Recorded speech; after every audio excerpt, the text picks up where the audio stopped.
ځینې کفري الفاظ. متاسفانه نن ورځ له جهالته ځینې وروڼه او خویندې داسې الفاظ کاروي چې د هغه په کارولو سره شخص کافر کیږي او نکاح یې باطله کیږي، خو هغه بیچاره خبر هم نه وي چې یا ورڅخه کفر صادر شوی او یا یې هم نکاح باطله شوې ده.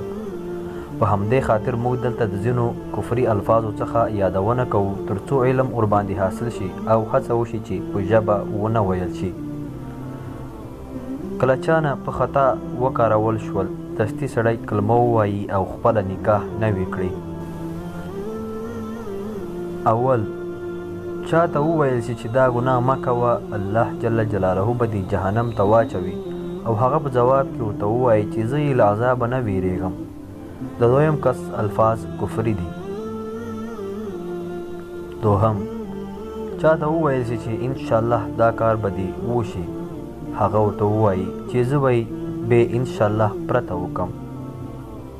دریم یو غریب کس بل مالدار کس وویني نو ووایي چې یا الله دا نو انصاف دی چې دا کس یې دومره مالداره کړی او زه دې غریب کړی.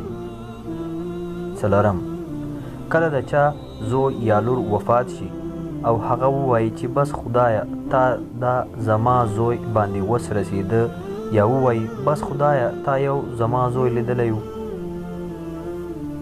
پنځم د نبي علیه السلام په سنتو باندې ټوکې کول یا پسې رشخند وهل. شپږم کله یو شخص قاتل او خون وویني نو ووایي چې ملک الموت راغی. اووم د قرآن کریم د آیاتونو معنی په ټوکو اړول. اتم پر مسلمانۍ باندې د خفګان احساس کول، مثلا یو څوک ووایي چې فلانی مسلمان دی خود به رشوت خوري، یا مسلمان یم ځکه غریب او مسکین یم. نم داسې خبره کول چې قرآن کریم او انجیل یو شی دی، پر هر یو عمل کوي.